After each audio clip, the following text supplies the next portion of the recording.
আজকের অনুষ্ঠানে সম্মানিত প্রধান শিক্ষক, শ্রদ্ধেয় বিচারক মণ্ডলী, উপস্থিত সকল ভাই বোনরা, আসসালামু আলাইকুম।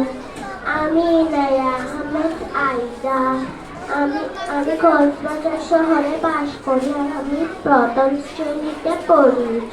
আমার বিদ্যালয়ের নাম কক্সবাজার ল্যাবরেটরি স্কুল।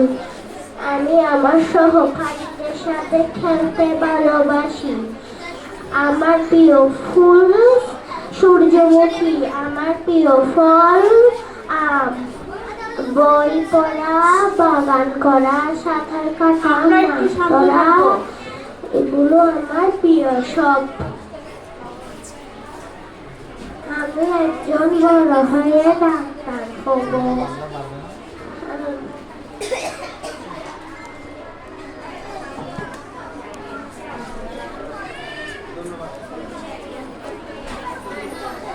ধন্যবাদ, থ্যাংক ইউ।